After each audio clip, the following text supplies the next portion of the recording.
Bom, agora a gente tem uma associação mista de resistores, né? Nessa associação mista de resistores, nós temos aqui uma diferença de potencial estabelecida no circuito de 120 volts. Aí nós temos um resistor de 30 ohms aqui, que está fora do intervalo AB. E dentro do intervalo AB, eu tenho um resistor embaixo de 30 ohms e dois em cima de 30 também. Observe que todos os resistores são iguais. E aí ele quer a resistência equivalente da associação. O que eu faço primeiro? Eu vou observar que aqui nós temos o polo positivo e o polo negativo, né? Vamos fazer uma análise do que acontece com a corrente nesse circuito. E aí a corrente ela vai partir do polo positivo para o polo negativo, ela vai circular no sentido horário. Então ela não tem para onde ir, ela vai subir aqui, vai passar pelo resistor de 30 ohms e quando ela chegar no ponto A, ela vai se dividir. Então parte dela vai subir aqui e a outra parte vai vir por aqui. Quando chegar no ponto B, ela vai se juntar novamente. Mas vamos partir para o ponto A novamente. O que acontece no ponto A? Ela se divide. Eu vou chamar essa aqui de I1 e essa aqui de I2. A I2 vai passar só pelo resistor de 30 ohms. Mas a I1, ela vai ter que passar por esses dois resistores aqui. Se ela passa pelos dois resistores, eu posso dizer que esses dois resistores estão associados em série. Se eles estão associados em série, basta eu somar, né? Então, 30 mais 30 vai dar 60 ohms. Então, eu tenho um resistor de 60 com um resistor de 30 que estão associados em paralelo. Por quê? Porque as correntes que passam por eles são diferentes. A corrente total, que é essa aqui, ela quando chega no ponto A, ela tem que se dividir para passar por esses dois resistores. O de 60, que é o equivalente dos dois de cima, e o de 30, que está aqui embaixo. Então, 60 e 30 estão associados em paralelo. Para você entender melhor, eu vou fazer um novo desenho aqui embaixo. Vai ficar basicamente assim. Nós temos um resistor aqui fora do intervalo. Aqui está o ponto A. Aqui em cima a gente fez uma resistência equivalente dos dois resistores. E aqui embaixo tinha outro resistor. Esse aqui é o ponto B. Aqui fora tem um de 30 ohms. Aqui em cima tem um de 60, que é a resistência equivalente desses dois resistores aqui. E aqui embaixo a gente tem um de 30 ohms também. Então, esses dois resistores estão em paralelo. O que eu faço com eles agora? Como só são dois resistores, basta eu fazer o produto pela soma. Então, é 60 vezes 30, 60 mais 30, 1.800 dividido por 90. Então, aqui eu cancelo. A resistência equivalente aí é de 20 ohms. Então, a resistência equivalente desses dois dá 20 ohms. Para simplificar o circuito mais ainda, eu desenho de novo. Tem um resistor aqui fora. Aqui está o ponto A. E agora eu só tenho um aqui dentro. Aqui fora eu tenho um de 30. E aqui dentro eu tenho um de 20.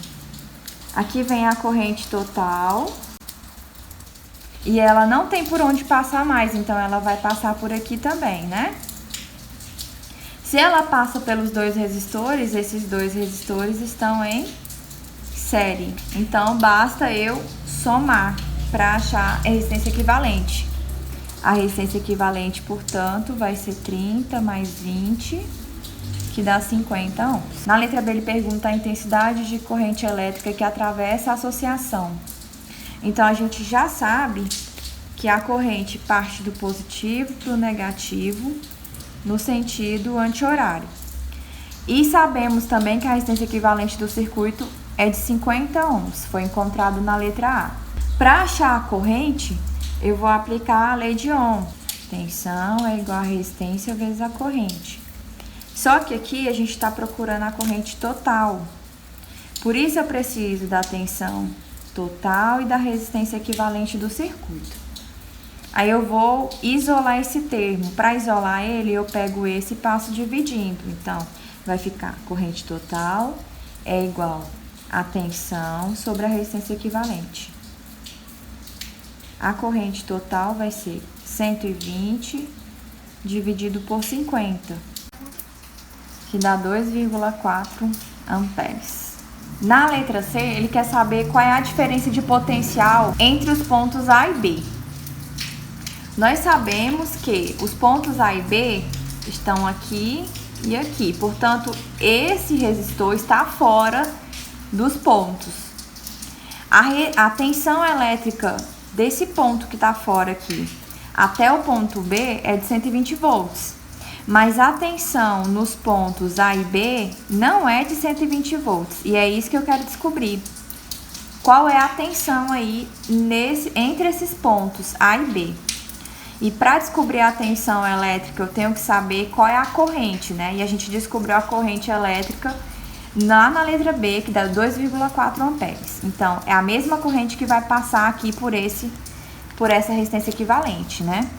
É de 2,4 amperes. Sabendo a corrente e sabendo a resistência equivalente, tem como a gente descobrir a tensão aplicando a lei de Ohm, né? Então, a tensão vai ser a resistência dos pontos AB, que é a equivalente, vezes a corrente que passa por ele.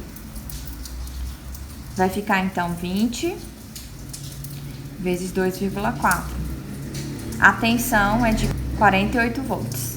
Essa tensão é nos pontos A, B. Então, a tensão elétrica de 30 ohms vai ser maior do que essa aqui. Tem que dar 120 volts, né? Tem uma resistência maior, a tensão vai ser maior também. Se você quiser tirar a prova, é só você pegar 120 e subtrair por 48. Você vai obter a tensão elétrica que tem aqui nesse intervalo. Lá na letra D, ele pergunta agora a intensidade de corrente elétrica em cada um dos resistores entre os pontos A e B. Vamos lembrar como é que estava o circuito lá entre os pontos A e B. Nós tínhamos aqui um fio, aí aqui o ponto A, subia um fio aqui para cima, tinha 2 resistores, e aqui embaixo nós só tínhamos um resistor. E aqui era o ponto B, certo? O que acontece? Eu sei que a corrente total vinha daqui, ela vale 2,4 amperes. Quando ela chega aqui no ponto A, ela se divide. Parte dela vai subir, que eu vou chamar de I1, e a outra parte vai sair reto aqui, que é a I2. Nós sabemos também que cada resistor aqui tem 30 ohms. E aí eu quero descobrir quem é I1 e quem é a corrente 2. Para descobrir quem é a corrente 1, a gente precisa saber da tensão elétrica dos pontos AB e dividir pela resistência equivalente lá de cima, que é a de 60 ohms. Para saber quem é a corrente 2, nós precisamos saber quem é a tensão elétrica AB e dividir pela resistência que tem aqui, que é a de 30 ohms. Dito isso, então, vai ficar 48 dividido por 60. E aqui embaixo vai ficar 48 dividido por 30. Então, 48 dividido por 60, nós temos 0,8 amperes. Ó, a corrente 1 é de 0,8 amperes. E a corrente 2, 48 dividido por 30 dá 1,6. Então, a corrente 2 é de 1,6 amperes. Observe que a corrente 2 é aquela que passa pelo resistor de 30 ohms. Então, ela é mais alta porque a resistência aqui é baixa. E a corrente 1 é aquela que passa pela resistência equivalente